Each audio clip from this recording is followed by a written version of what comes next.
अस्सलाम स्टूडेंट्स, आज हम स्टार्ट करेंगे चैप्टर नंबर 8 का 8.6 टॉपिक 8.6, ठीक है। And it is latent heat of vaporisation.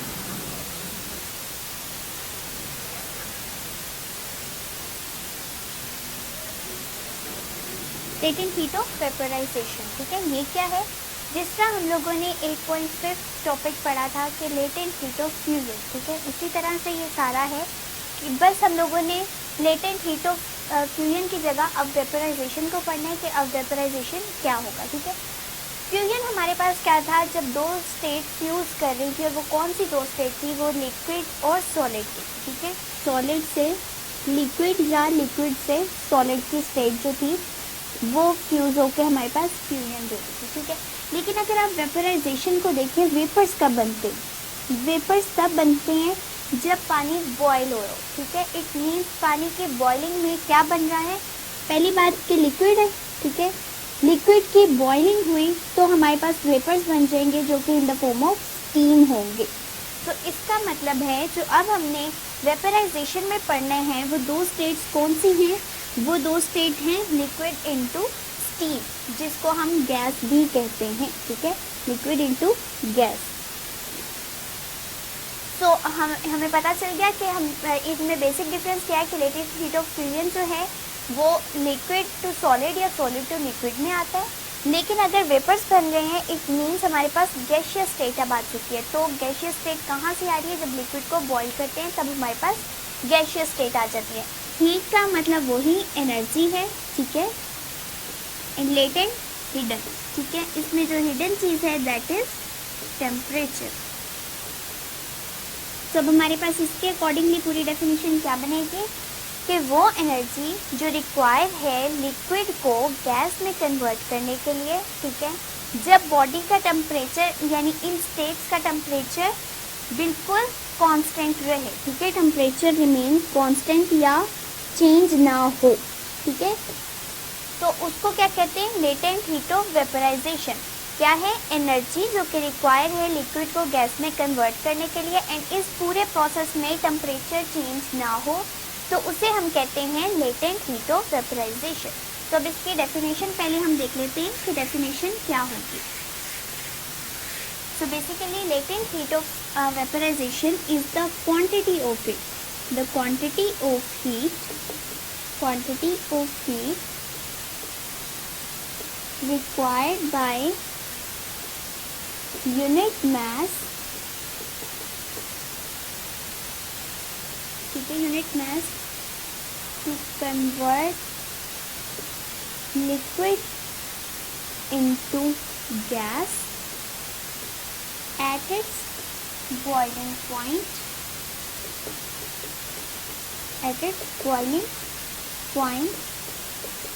without any change in temperature,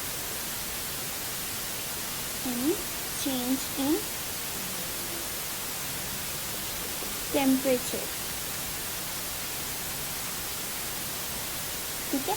that is called the latent heat of vaporisation. अब हमने क्या इसको किस तरह से रिलेट करेंगे? टॉपिक की हेडिंग से हम लोग पूरी डेफिनेशन को देखेंगे कि क्या मतलब निकल रहा है। जिस तरह मैंने पहले लिखा था कि यहाँ से हम लिक्विड इनटू गैस में जा रहे हैं, ठीक है, लिक्विड टू गैस। हीट हमारे पास थी एनर्जी, एंड लेटेंट जो चीज़ हिडन है हमारे पास, and it is basically the temperature. तो क्या बना कि ये लेटेंट हीट ऑफ वेपराइजेशन क्या है? That is basically the quantity of heat जो कि रिक्वायर है एक यूनिट मास। यूनिट मास क्या होता है? 1 किलोग्राम। 1 के लिए हम यूनिट बोलते हैं, ठीक है। तो हम यूनिट मास से ही बेसिक जो चीज़ हमारे पास आती है वो 1 ही आती है। तो वहीं से हम स्टार्ट कर लेते हैं कि यूनिट मास जो भी है हमारे पास लिक्विड का, उसको कन्वर्ट कर रही है गैस के अंदर, ठीक है। और लिक्विड जब गैस में कन्वर्ट होता है तो हमारे पास कौन सा पॉइंट होता है? 0 क्या है हमारे पास? फ्रीजिंग पॉइंट ऑफ वाटर, ठीक है। एंड 100 क्या है? It is boiling point of water. And हमने अपने जो टॉपिक था चेंज ऑफ स्टेट, उसमें चेक किया था कि किस तरह से हमारे पास जो ग्राफ आ रहा था उसमें पहले 0 तक क्या था, फ्रीज आइस जो है वो मेल्ट हो रही थी। फिर यहाँ से पूरी जब मेल्टिंग हुई तो आइस एंड वाटर आ गया। उससे ऊपर जब गए तो 100 तक हमारे पास वाटर ही रहा एंड 100 के बाद बॉइलिंग स्टार्ट हुई। ठीक है, सो बेसिकली मैं यहाँ बताना ये चाह रही हूँ कि किस तरह 0 डिग्री पे, यहाँ पे 0 degree and 100 degree, as 0 degree is the freezing point of water and 100 degree is the boiling point of water. So boiling point पे ही हमारे पास गैसियस फॉर्म बनना शुरू होती है। ठीक है, गैस कब बनती है, जब पानी 100 डिग्री तक जो है उसका टेम्परेचर रखा जाए, उसके बाद जब है लिक्विड वो कन्वर्ट होना शुरू हो जाएगा गैस में। तो यहाँ से क्या डेफिनेशन बन रही है कि वो क्वांटिटी ऑफ हीट जो कि रिक्वायर है एक यूनिट मास ऑफ लिक्विड को गैस में कन्वर्ट करने के लिए, जबकि उसका बॉइलिंग पॉइंट मौजूद हो। ठीक है, और टेम्परेचर जो है वो चेंज ना हो। यहाँ पे देखें, अगर हम ग्राफ को देखें तो क्या हो रहा है, बेसिकली आइस फ्रीज हुई थी। ठीक है, 0 तक है फ्रीजिंग पॉइंट, 0 के बाद वो मेल्ट करना शुरू कर देगी। 0 तक जो है आइस टेम्परेचर जो ले रही है वो अपने अंदर एब्जॉर्ब करती जा रही है। ठीक है, जस्ट उसका टेम्परेचर इंक्रीज कर रहा है आइस का, एंड जैसे ही 0 डिग्री पे पहुंचेगा, 0 डिग्री के बाद वो मेल्ट होना स्टार्ट हो जाएगी। एंड उस मेल्टिंग प्रोसेस के अंदर अब वो कोई टेम्परेचर चेंज नहीं करेगी, क्योंकि वो जितनी हीट एब्जॉर्ब कर चुकी है अब वो अपने बॉन्ड को ब्रेक करने में यूज़ करेगी। बॉन्ड कौन से हैं, जो वाटर मॉलिक्यूल H2O है हमारे पास, ये बॉन्डिंग से बना होता है। ठीक है, आपस में बॉन्ड बनते हैं तभी हमारे पास H2O आते हैं, या कोई भी कंपाउंड या मॉलिक्यूल्स हमारे पास इस तरह बॉन्डिंग के थ्रू बनते हैं। ठीक है, तो यहाँ से आइस ने टेम्परेचर गेन किया 0 तक। ठीक है, 0 तक टेम्परेचर गेन कर लिया, तब तक वो आइस ही में रही। 0 डिग्री तक वो अपनी जो स्टेट वो चेंज नहीं करेगी। 0 डिग्री जो था फ्रीजिंग पॉइंट था, उसके बाद बॉडी जो लिक्विड है, सॉलिड जो है हमारे पास आइस, वो मेल्ट करना स्टार्ट कर देगी। ठीक है, तो मेल्टिंग के लिए वो कुछ टाइम रिक्वायर करेगी, लेकिन उसका टेम्परेचर चेंज नहीं होगा, और जो टेम्परेचर उसने गेन किया 0 डिग्री तक, वो सारा का सारा उस बॉन्डिंग को ब्रेक करने के लिए यूज़ होगा। ठीक है, तो यहाँ बॉन्ड ब्रेकिंग में सारी के सारी हमारी हीट या हमारा टेम्परेचर जो है वो कंज्यूम हो रहा है, इसलिए हमारे पास यहाँ पे टेम्परेचर इंक्रीज़ नहीं करेगा। तो जहाँ तक टेम्परेचर इंक्रीज़ नहीं कर रहा था वो थी हमारी लेटेंट हीट ऑफ फ्यूजन। ठीक है, सॉलिड जो है वो लिक्विड में कन्वर्ट हो रही थी। अब देखिए हमारे पास क्या हुआ, यहाँ पे टेम्परेचर जैसे ही पूरा पानी बन गया, ठीक है, आइस पूरी की पूरी लिक्विड में कन्वर्ट हो गई। अब लिक्विड ने टेम्परेचर गेन करना शुरू किया। ठीक है, अगेन वो गेन करता रहेगा, एंड जैसे ही 100 पे पहुँचेगा, जो कि उसका बॉइलिंग पॉइंट है, 100 पे आके उस पानी के अंदर बबलिंग स्टार्ट हो जाएगी। ठीक है, जब बबलिंग स्टार्ट होगी, इसका मतलब है अब हमारे पास जो गैस प्रोड्यूस हो सकती है। 100 पे आते साथ ही हमारे पास जो है बॉइलिंग पॉइंट आ गया। बॉइलिंग पॉइंट पे ही यहाँ पे आके टेम्परेचर बढ़ना बंद हो जाएगा। ठीक है, 100 से आगे टेम्परेचर नहीं जाएगा, बल्कि जो बॉडी ने या लिक्विड ने अटेन किया है 0 से 100 तक, वो सारा टेम्परेचर कंज्यूम होगा लिक्विड को गैस स्टेट में चेंज करने के लिए। तो इसका क्या मतलब है कि 100 पे आके हमारा टेम्परेचर अगेन चेंज नहीं हो रहा, एंड 100 क्या है, बॉइलिंग पॉइंट। तो हमने अपनी डेफिनेशन में यही बात बताई है कि वो क्वांटिटी ऑफ हीट जिसमें लिक्विड जो है वो गैस में कन्वर्ट हो रहा है। ठीक है, लेकिन और जब उसका बॉइलिंग पॉइंट आ चुका है, ठीक है, वो 100 डिग्री पे आ चुका है, उसका बॉइलिंग पॉइंट मौजूद है, अब यहाँ पे टेम्परेचर चेंज नहीं होगा। ये बेसिकली थी हमारी लेटेंट हीट ऑफ वेपोराइजेशन की डेफिनेशन। अब हम इसको कर ले, सॉरी ये यहाँ से रेस हो गया, any change in its temperature.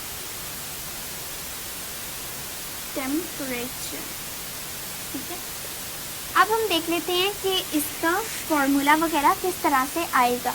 Basically जो लेटेंट हीट ऑफ वेपोराइजेशन है क्या है, वो एक क्वांटिटी है। ठीक है, क्वांटिटी ऑफ हीट ही है, जिसको हम HV से रिप्रेजेंट करें। ठीक है, अब ये किसके इक्वल होगी, वो हीट जो रिक्वायर है एक स्टेट को दूसरी स्टेट में कन्वर्ट करने के लिए। तो उसको हम किससे शो करते हैं, डेल QV से। डेल क्यों है, चेंज इन हीट। ठीक है, जब तक चेंजिंग नहीं आएगी हम हीट दे रहे हैं और वो हीट एब्जॉर्ब होती होती चेंज नहीं प्रोड्यूस करी, तब तक हमारे पास बॉडी की स्टेट चेंज नहीं होगी, ठीक है। सो चेंजिंग जैसे ही हीट में आएगी तो क्या होगा, हीट मिलती जा रही है, टेम्परेचर इंक्रीज करता जा रहा है, इस पूरे प्रोसेस में क्या हो रहा है, चेंज होती जा रही है हीट, ठीक है, time to time. So del Q आएगा हमारे पास and divided by M, divided by M क्यों, क्योंकि हमने यूनिट मास ली है, ठीक है। कि अब हमें पता होना चाहिए कि इतनी हीट की क्वांटिटी हमें रिक्वायर है पर किलोग्राम मास के लिए या पर यूनिट मास के लिए, ठीक है।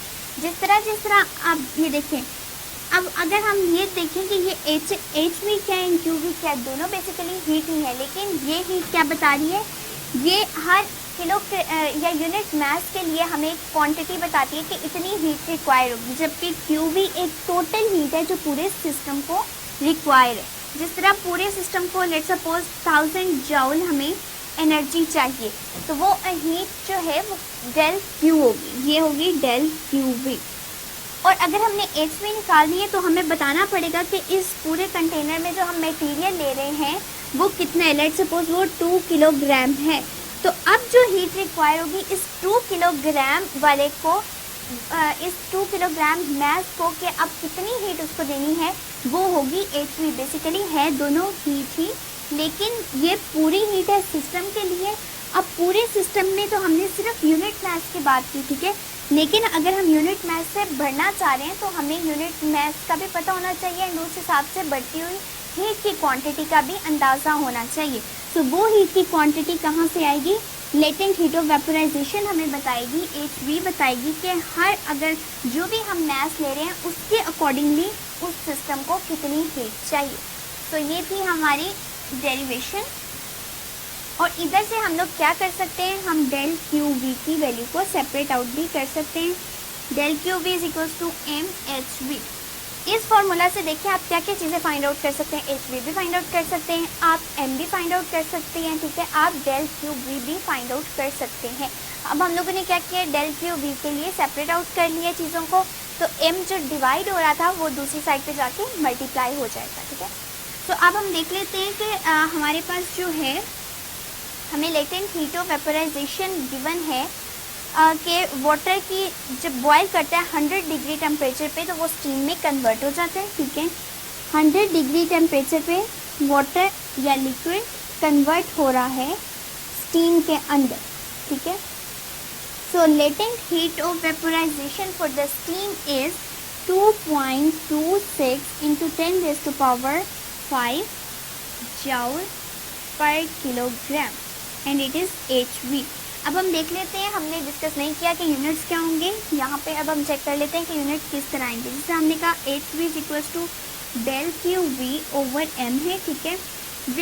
डेल क्यू क्या है, हमारे पास एनर्जी है, हीट एनर्जी, जो कि हम जाउल में रिप्रेजेंट करते हैं। मास कितना होता है, मास को हम किलोग्राम्स में लेते हैं। अब किलोग्राम की पावर क्या है, 1 है, ठीक है। तो जब हम इसको नीचे से ऊपर की तरफ लेके जाते हैं तो पावर जो है वो चेंज हो जाती है। अगर पॉजिटिव में है तो ऊपर जाके नेगेटिव में हो जाएगी। So it will give joule per kilogram, ठीक है। सो एच वी की यूनिट है जूल पर किलोग्राम। अब 2.26 into 10⁵ joule per kilogram energy required है हमें लिक्विड को गैस में कन्वर्ट करने के लिए पर किलोग्राम, यानी 1 किलोग्राम, ठीक है। और एनर्जी कितनी है, 2.26 इंटू 10⁵ जूल। हर 1 किलोग्राम के लिए हमें इतनी एनर्जी रिक्वायर होगी तभी हमारा लिक्विड गैस में कन्वर्ट हो सकेगा। ये बताता है लेटेंट हीट ऑफ वेपोराइजेशन की वैल्यू, ठीक है। लेटेंट हीट ऑफ वेपोराइजेशन की वैल्यू क्या है, 2.26 इंटू 10⁵ जूल पर किलोग्राम, ठीक है। पर किलोग्राम मीन्स 1 किलोग्राम के लिए हमें इतनी एनर्जी रिक्वायर है तभी हमारा लिक्विड जो है वो गैस में कन्वर्ट हो सकेगा। अब हमें आइडिया लगाना है अपने एक्सपेरिमेंट से कि वाकई में जो हमारी वैल्यू है वो 2.26 इंटू 10⁵ ही है या चेंज आती है, ठीक है। तो उसके लिए हम एक्सपेरिमेंट परफॉर्म करेंगे। अब हम स्टार्ट करने लगे इसका एक्सपेरिमेंट कि how can we convert liquid into gas at its boiling point and how can we get the latent heat of vaporisation for steam 2.26 into 10⁵ 5 joule per kilogram. तो सबसे पहले तो हम यहाँ पे लिख लेते हैं, मेंशन कर लेते हैं कि अब हम एक्सपेरिमेंट परफॉर्म करने लगे हैं। ठीक है, एक्सपेरिमेंट है यहाँ पे हमारे पास, एंड हमने जो फाइंड आउट करनी है बेसिकली कि H3 जो latent heat of vaporisation for steam है, इसकी value 2.26 into 10⁵ joule per kilogram ही आती है या थोड़ी चेंज होती है। ठीक है, तो अब हम एक्सपेरिमेंट जो स्टार्ट करने लगे हैं, हम लेटेंट हीट ऑफ फ्लूएंट के जिस तरह हम लोगों ने स्टार्ट किया था सेम उसी तरह से स्टार्ट करेंगे, उसी तरह से ग्राफ प्लॉट करेंगे एंड उसी तरह से हम वैल्यूज़ को कैलकुलेट करेंगे। ठीक है, तो अब हम सबसे पहले एक बीकर को कंसीडर कर लेते हैं। ठीक है, अब हम क्यों कंसीडर करें, देखें कभी भी ऐसा नहीं हुआ कि हमें पहले से ही हर चीज़ बनी बनाई मिल जाए। लेट्स सपोज अगर हमें यूँ 2 माउंटेन्स दे दिए गए हैं, ठीक है, अब और कोई रास्ता नहीं है इस माउंटेन पे चढ़ने का जब तक हम इसको ना अबूर करें। ठीक है, इस पे चढ़ के जब तक हम ना जाएं तब तक हम इसके ऊपर नहीं जा सकते। तो हमारे पास कोई ऐसा रास्ता भी नहीं है कि जिससे हम इसके ऊपर डायरेक्टली चले जाएं। ठीक है, तो क्या होगा, हमें पहले इस वाले माउंटेन पे जाना ही पड़ेगा। ठीक है, एक इंटरमीडिएट स्टेप लेके देन ही हम उससे आगे बढ़ सकते हैं। अब ऐसा नहीं होगा कि आपने जो है स्प्रिंग लगा के डायरेक्ट इधर चले जाए। ठीक है, तो यहाँ से हर स्टेप बाय स्टेप काम हो रहे हैं। इसी तरह से जो हमारा एक्सपेरिमेंट है वो भी स्टेप बाय स्टेप ही होगा कि हम जो है डायरेक्टली लिक्विड टू गैस में नहीं जा रहे, बल्कि हम लोग आइस को ही कन्वर्ट कर रहे हैं फर्दर आगे स्टीम तक जाने के लिए। ठीक है, सो अब हम लोगों ने देखा उसी तरह बीकर लिया, आइस क्यूब्स लिए, आइस क्यूब्स को हम लोगों ने जो है यहाँ पे ट्राइपॉड स्टैंड पे इसको प्लेस किया हुआ था। ठीक है, एंड हमने इसको हीट प्रोवाइड की, हीट प्रोवाइड करके जो आइस है वो मेल्ट होती जा रही है। 0 डिग्री के बाद आइस मेल्ट होके वाटर में कन्वर्ट होना शुरू हो जाएगी। तो इसके लिए जो हमारे पास ग्राफ की वैल्यू आएगी, इट विल बी लाइक कि लेट्स सपोज -30 डिग्री टेम्परेचर था पहले उस आइस का, अब वो क्या है 0 डिग्री तक वो फ्रीज ही रहेगी, लेकिन टेम्परेचर गेन करती जाएगी जब हम उसको हीट प्रोवाइड कर रहे हैं। ठीक है, 0 डिग्री के बाद आइस मेल्ट होना स्टार्ट कर देगी एंड वो एनर्जी या वो हीट जो अब उसने एक रिक्वायर की थी या उसने एब्जॉर्ब की थी -30 से 0 तक, अब वो सारी बॉन्ड ब्रेकेज में यूज़ हो रही है, वाटर के बॉन्ड्स को ब्रेक करने में यूज़ हो रही है। ठीक है, वो सारी की सारी एनर्जी यूज़ हुई। ठीक है, अब यहाँ पे हमारे पास क्या है, आइस भी है एंड वाटर भी मौजूद है। ठीक है, पहले क्या था, सिर्फ आइस ही थी। 0 डिग्री पे आएगा तब मेल्टिंग प्रोसेस स्टार्ट होगा एंड जब मेल्टिंग प्रोसेस में है उस पूरे प्रोसेस के अंदर टेम्परेचर चेंज नहीं होगा। जैसे ही हमारे पास पूरी आइस कन्वर्ट हो जाएगी लिक्विड में, हमारा टेम्परेचर इंक्रीज़ करेगा अप टू 100 डिग्री। ठीक है, 100 डिग्री तक इंक्रीज़ करेगा एंड उस इंक्रीज़ के बाद क्या होगा, ये इसको मैं यहाँ से रेस कर रही हूँ। ठीक है, जब 100 डिग्री पे पहुँच जाएगा तो ये क्या होगा, फिर वो टेम्परेचर जो यहाँ से इसे 0 से 100 में गेन किया है वो सारा लिक्विड को स्टीम में या वाटर को स्टीम में कन्वर्ट करने के लिए यूज़ होगा, वाटर इनटू स्टीम। ठीक है, जबकि हमारे पास यहाँ पे इस पूरे पोर्शन में क्या है, 0 से 100 तक के दौरान हमारे पास सिर्फ वाटर ही रहेगा। अब हम ये नहीं कह सकते थे हम अपने एक्सपेरिमेंट ही इधर से स्टार्ट करेंगे, जस्ट वाटर को बॉईल किया और वो 100 पे पहुँचते साथ ही स्टीम में चला गया, नहीं। अब देखिए आपके पीछे भी तो वाटर है। ठीक है, आइस के अंदर भी वाटर प्रेजेंट था, इसलिए हमने पूरा एक्सपेरिमेंट दोबारा से स्टार्ट किया कि आइस जब मेल्ट कर रही थी 0 डिग्री पे, हम 0 डिग्री भी कह रहे हैं तो 0 डिग्री का ये पोर्शन यहाँ से नहीं स्टार्ट कर सकते, बल्कि पूरा 0 डिग्री ही हमें कंसीडर करना है। तो हमारा जो एक्सपेरिमेंट है वो यहाँ से यहाँ तक पूरा परफॉर्म होगा, तभी वो पूरा वाटर लिक्विड में स्टीम में कन्वर्ट होगा। ऐसा नहीं होगा कि डायरेक्ट ही हम कोई उसको ऐसे हीट प्रोवाइड कर दें कि फ़ौरन से उसका टेम्परेचर 100 डिग्री हो जाए, बल्कि 0 से भी जा रहे हैं तो 0 पोर्शन का यहाँ से स्टार्ट होगा और यहीं से हम टाइम्स को नोट करना स्टार्ट करेंगे एट द एंड। ठीक है, तो अब हम क्या कर रहे हैं, ये तो हमारा है टेम्परेचर एंड ये जो हमें दिया हुआ है it is time in minutes. अब जो हमें एग्जैक्ट वैल्यूज़ गिवन है, जो साइंटिस्ट हैं उन्होंने पूरा परफॉर्म करके एक्सपेरिमेंट फिर हमें वैल्यूज़ दिए हैं और इन वैल्यूज़ को हमें एज इट इज़ याद रखना है। लेकिन जब आप लोग ये प्रैक्टिकल में अपने परफॉर्म करेंगे आप खुद देखेंगे कि आपको time to time reading note करना होती है, ठीक है। उसमें क्या होता है कि आपने बीकर में आइस क्यूब्स लेंगे, उसका टेम्परेचर नोट करेंगे, ठीक है। टेम्परेचर नोट करने के बाद उसको हीटअप करना स्टार्ट करेंगे। जैसे हीटअप करना स्टार्ट करेंगे आप जब वो मेल्ट होना शुरू हो जाएगी तब आप देखेंगे कि किस तरह से पहले इंक्रीज़ आया, ठीक है, और फिर टेम्परेचर बंद हो गया इंक्रीज़ करना, और फिर पूरी की पूरी आइस कन्वर्ट हुई वाटर में, एंड देन फिर उसने गेन करना स्टार्ट किया। तो वो सारे टाइम पीरियड्स भी आपको एग्जैक्ट वैल्यूज़ आएंगी जब आप ये एक्सपेरिमेंट खुद परफॉर्म करेंगे। लेकिन बुक में हमारे पास एग्जैक्ट वैल्यूज़ गिवन है तो हम उन्हीं को यूज़ करके अपने एक्सपेरिमेंट के रीडिंग निकालेंगे, ठीक है।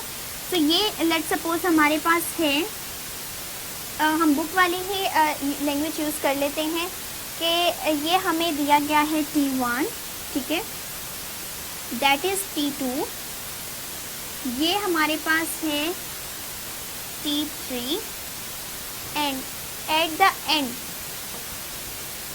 क्योंकि 100 के बाद भी वो पूरी क्या रही, अब यहाँ पे हमारे पास स्टीम बन गई है, ठीक है। ये जब स्टीम बनी उस टाइम पे हमारे पास आएगा T4, लेकिन टेम्परेचर 100 डिग्री ही रहेगा, और 100 डिग्री टेम्परेचर पे ही पूरा का पूरा वाटर जो है वो स्टीम में या गैशियस फॉर्म में कन्वर्ट हो जाएगा। अब हमने क्या करना है, हमने पूरी एनर्जी जो बॉडी में या लिक्विड जो अटेन कर रहा है उसको with respect to time calculate करना है कि इतने टाइम पीरियड में कितनी एनर्जी आई, इतने टाइम पीरियड में कितनी एनर्जी आई। तो हमें टाइम गिवन होना चाहिए, हमें पता होना चाहिए इस टाइम पीरियड के अंदर ये काम हो रहा है। तो हम स्टार्ट कर लेते हैं, time required to heat, time required to heat from 0 degree to 100 degree, ठीक है। अब 0 डिग्री से अगर 100 डिग्री तक हम लोग जा रहे हैं, इट मीन्स कि कौन सा टाइम पीरियड आ रहा है, T3 minus T2, zero portion ये, ठीक है, एंड 100 जो है हमारे पास T3 शो कर है, इस पूरे के अंदर वाटर है, ठीक है। अब हम वाटर को हीट अप कर रहे हैं तो वो हीट जो रिक्वायर है from 0 to 100 that is T32, इसको हम T नोट का नाम दे लेते हैं, it is T3 minus T2, and इसकी जो एग्जैक्ट वैल्यू गिवन है इट इज़ 4.6 मिनट, 4.6 मिनट। सो ये टाइम था जब हम लोगों ने 0 से 100 डिग्री टेम्परेचर में हीट को चेंज करवाया था, ठीक है। अब हम देखेंगे जो हीट हम लोग दे रहे हैं 100 डिग्री टेम्परेचर पे ही, उस टाइम पीरियड में हमारे पास कितनी हीट आ रही है, मतलब हमारे पास अब टाइम कितना आएगा। So time required to heat water at 100 degree temperature. So यहाँ पे पूरा जब पानी बन गया उसको हम लोग हीट प्रोवाइड कर रहे हैं, वही आगे स्टीम बनेगा, ठीक है। सो वो कितने पे है, 100 डिग्री टेम्परेचर पे। सो 100 डिग्री टेम्परेचर पे अब जो हम लोग ये पूरा देखेंगे प्रोसेस कि किस तरह वाटर को हम लोगों ने स्टीम में चेंज किया by giving it the heat, तो वो टाइम हमारे पास आ गया T4 माइनस T3, एंड इसको हम TV से रिप्रेजेंट कर देते हैं जो कि इक्वल है कि TV is equals to T4 minus T3 and its value is 24.4 minutes। यानी हमारे पास अगर हम एक आइस को वाटर में कन्वर्ट करना चाह रहे हैं तो हमारे पास जो टाइम आएगा वो होगा 4.6 मिनट, जिसमें आइस पूरी मेल्ट होकर वाटर में कन्वर्ट हो जाएगी। लेकिन वाटर स्टीम में कितनी देर में कन्वर्ट होगा, 24.4 मिनट्स में। सो ये जो हमारे पास ये इसकी वैल्यू है HV, latent heat of vaporisation, it's value is 2.26 into 10⁻⁶। यहाँ पे मैंने मिस्टेक से 5 लिख दिया था। सो अब हम आगे इसको देख लेते हैं कि आगे हम किस तरह से फाइंड आउट करेंगे। इसके अलावा हमें क्या चाहिए होती है, specific heat of water, specific heat of water which is the constant value and represented by C, and its value is 4200 joule per kilogram per Kelvin। सो ये आ गई हमारे पास स्पेसिफिक हीट। सो इसको इस तरह से अगेन बना लेते हैं ताकि हमें अंडरस्टैंड करने में आसानी। ठीक है। सो ये था हमारे पास अभी तक जो हम लोगों ने देखा कि कितनी हमारे पास, हमें पहले कितना टाइम चाहिए होगा एक स्टेट से दूसरी स्टेट में जाने के लिए, लाइक आइस से टोटली वाटर में जाने के लिए 4.6, एंड वाटर से अब स्टीम में जाने के लिए हमें टाइम चाहिए दैट इज 24.4 मिनट, जबकि वाटर का स्पेसिफिक हीट है 4200। एंड इस पूरे प्रोसेस में जो टेम्परेचर चेंज आया है, temperature difference, it is 100 kelvin, क्योंकि पानी जो चेंज हुआ है स्टीम के अंदर, ये 0 से 100 तक का प्रोसेस है। इट मीन्स डेल्टा टी आएगा, चेंज इन टेम्परेचर, और टेम्परेचर कितना है 100 डिग्री सेल्सियस। अब हमें पता है कि 1 डिग्री सेल्सियस जो है that is equals to 1 Kelvin. It means अगर 100 सेंटीग्रेड टेम्परेचर है उसको हम इस तरह से भी लिख सकते हैं कि इट इज 100 केल्विन। सो हमने सारी चीज़ों को कन्वर्ट भी कर लिया बेस यूनिट्स में, एंड हमने देख लिया कि किस तरह से हमारे पास टाइम रिक्वायर है एंड किस तरह टेम्परेचर हमारे पास राइज कर रहे हैं। लेकिन हम लोगों ने टाइम जो है वो मिनट्स में लिया हुआ है, क्योंकि हमारे पास सेकंड्स में टाइम नहीं आ रहा। सेकंड से ज़्यादा देर लग रही है पानी को स्टीम बनने में, या हमारे पास जो आइस को वाटर बनने में मिनट्स में टाइम रिक्वायर है, बल्कि सेकंड्स में नहीं है, इसलिए हमने उसको डायरेक्ट मिनट्स में ही लिखा। एंड अब जो टेम्परेचर है उसको हम लोगों ने केल्विन में लिख लिया है। अब इस पूरे प्रोसेस में कि 0 से लेके 100 तक, यहाँ तक, इस पूरे प्रोसेस में जितनी हीट उसको रिक्वायर थी, इट मीन्स यहाँ पे टेम्परेचर कांस्टेंट था, कोई हीट गेन नहीं की, लेकिन इस पूरे प्रोसेस में हीट गेन की है। अब हम फाइंड आउट करेंगे कि जो हीट गेन हुई है वो उसकी वैल्यू क्या है। सो यहाँ पे लिख लेते हैं हीट एब्जॉर्ब। अभी हम सिर्फ डायरेक्ट हीट जो एब्जॉर्ब हुई है उसके बारे में कर रहे हैं, not with respect to time. हम पूरे कलेक्टिवली सिस्टम का देख रहे हैं कि कितनी हीट इस पूरे सिस्टम में एब्जॉर्ब हुई है। सो इसकी है del Q is equals to M C del T. ये भी हम लोगों ने फाइंड आउट किया था स्पेसिफिक हीट के टॉपिक में, और हमारे पास रिलेशन आया था कि डेल क्यू जो है वो इक्वल होता है M C del T, where mass जो है हम लोग एज इट इज रहने देंगे, क्योंकि हमें नहीं पता कि हम लोगों ने आइस का मैस कितना लिया था, या जो आइस कन्वर्ट हो गई वाटर में वो कितना मैस दे रही है, इसलिए यहाँ पे एम एज इट इज ही रहेगा। वेयर सी इज 4200, उसकी वैल्यू पुट करेंगे, and delta T is the 100। So यहाँ पे 100 वैल्यू आ जाएगी। सो इसको जब हम कैलकुलेटर से सॉल्व करके देखेंगे तो इसकी वैल्यू हमारे पास आएगी, इसको रेस कर लेते हैं। Absorb heat means del Q as it is, M as it is, ये आ जाएगा 4 2 एंड 1 2 3 4 4 zeros। जाउल एनर्जी के यूनिट किलोग्राम। आगे केल्विन जो है वो खत्म हो जाएगा, लेकिन अभी हम लोग यहाँ पे यूनिट्स को डिस्कस नहीं कर रहे कि क्या यूनिट्स बनेंगे। अब क्या बनेगा हमारे पास, मैस एज इट इज रहेगा, एंड 4,20,000 को हम किस तरह लिख सकते हैं, मैस। यहाँ पे अगर डॉट नहीं है तब भी हमें पता है कि पूरी वैल्यू के बाद एक डॉट जरूर होता है, ठीक है, जिसको हम लोग मूव करवा सकते हैं।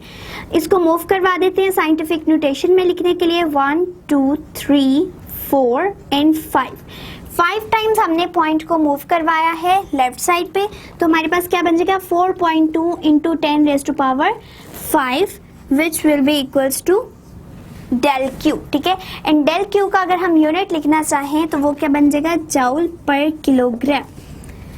सो जाउल पर किलोग्राम। अब हमारे पास ये हीट आ चुकी है जो कि पूरे सिस्टम ने एब्जॉर्ब की थी। इस तरह से यहाँ पे ड्रॉ कर लेते हैं, ये है -30, ये है 0 एंड ये है 100।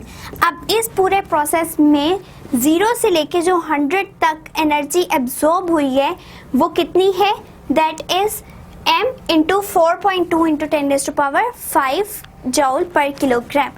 अब ये तो पूरी कलेक्टिवली सिस्टम की थी। अब अगर हम देखें कि यहाँ पे हीट एब्जॉर्ब नहीं हुई एंड इस पोर्शन में हीट एब्जॉर्ब हुई है, इट मीन्स अब इसको टाइम के रिस्पेक्ट से भी देखा जा सकता है कि कितनी हीट किस टाइम पे एब्जॉर्ब हुई एंड किस टाइम पे नहीं हुई। सो अब हम लोग इसको विद रिस्पेक्ट टू टाइम जो है वो कैलकुलेट करेंगे कि कितनी हीट किस टाइम पे एब्जॉर्ब हुई है। So heat absorb at T naught, and T naught क्या था, 0 से 100 तक का temperature which is equal to T3, let suppose ये T1, T2, T3 एंड आगे जाके हमारे पास T4 आया था, ठीक है। सो T3 माइनस T2 ये जो टाइम पीरियड है इसमें हमारे पास कितनी हीट एब्जॉर्ब हुई है, ये वाला पोर्शन हम फाइंड आउट करेंगे कि इस टाइम पीरियड में हमारे पास जो हीट एब्जॉर्ब हुई उसको हम डिवाइड करेंगे T नोट से। So del Q divided by T naught, वो हीट जो इस पोर्शन में एब्जॉर्ब हुई है इसको पर्टिकुलरली फाइंड आउट करें, जबकि डेल Q क्या था, पूरे सिस्टम की हीट थी। लेकिन ये जो हीट अब हम कह रहे हैं it is equal to del QV। Specifically जो वेपराइजेशन के लिए अब हम हीट फाइंड आउट करने लगे हैं उसके लिए हम विद रिस्पेक्ट टू टाइम को डिवाइड कर रहे हैं हीट, जितनी हीट उस टाइम में एब्जॉर्ब हुई थी, ठीक है। अब ये आ गया, हमें क्या फाइंड आउट करना है, इसके साथ साथ आगे जो TF, लेट सपोज ये TV, सॉरी, यहाँ से सारी स्टीम में कन्वर्ट हो गया वाटर। अब स्टीम से आगे जब स्टेट में जा रहा है तो एनर्जी वहाँ पे भी एब्जॉर्ब हो रही है। सो यहाँ तक जो हमारे पास टेम्परेचर आ रहा था T4 एंड T3, उस दौरान अगर हमें एनर्जी फाइंड आउट करनी है कि कितनी आई है और कितनी लॉस हुई है, तो हम इसको क्या करेंगे कि हीट एट TV, ठीक है। TV क्या है, TV is T4 minus T3, जब स्टीम में पूरी कन्वर्ट हो गया है वाटर, उस टाइम पीरियड से लेके जब अभी स्टीम में कन्वर्ट नहीं हुआ था वहाँ तक का टाइम पीरियड है हमारे पास। अब हम उसको फाइंड आउट करना चाह रहे हैं क्योंकि बेसिकली हमारे पास उसी जगह पे इस पूरे पोर्शन के अंदर वाटर स्टीम में कन्वर्ट हुआ है। सो इस टाइम, इस के दौरान जो हमारी एनर्जी कंज्यूम हुई वो हम लोग इस तरह से फाइंड आउट करेंगे कि वो एनर्जी जो T नोट पे एब्जॉर्ब की गई एंड उसको मल्टीप्लाई कर देंगे TV से। सो डेल QV, ये हमारे पास डेल QV है लेटेंट हीट या हीट ऑफ वेपोराइजेशन, ठीक है, जो कि इक्वल है del Q over T naught into TV। So ये हम लोगों ने फाइंड आउट कर ली कि जो लेटेंट हीट ऑफ वेपोराइजेशन आ रही थी, सॉरी, ये वो हीट है जो एब्जॉर्ब हुई ड्यूरिंग वेपोराइजेशन। तो वो वाली हीट किसके इक्वल है, अगर हम लोग ये पोर्शन में जितनी हीट एब्जॉर्ब हुई उसको T नोट पे डिवाइड करें, क्योंकि T नोट में ही हमारे पास बेसिकली सारी हीट एब्जॉर्ब हो रही है और टेम्परेचर इंक्रीज कर रहा है। सो इस टाइम में जो हमारे पास इस तरह से हीट आई है that is equals to heat for vaporisation, ठीक है। इसी हीट की वजह से आगे वाटर स्टीम में कन्वर्ट होगा। अब जब वाटर स्टीम में कन्वर्ट हो गया तो उस टाइम पे जितनी एनर्जी हमारे पास बची है वो किस तरह से आएगी, del Q over T naught into TV। अब यहाँ से देख लेते हैं कि हमें जो है किस तरह से हम लोग HF फाइंड आउट कर सकते हैं। बेसिकली हमें HV फाइंड आउट करना है। तो HV फाइंड आउट करने के लिए हम इसका फॉर्मूला देख लेते हैं कि HV किसके इक्वल था, डेल QV ओवर M, ठीक है। इट मीन्स हम लोग डेल Q की वैल्यू भी सेपरेट आउट कर सकते हैं, इट विल MHV, ठीक। अब डेल Q यहाँ पे भी है एंड डेल Q यहाँ पे भी है, it means del QV equals to del QV।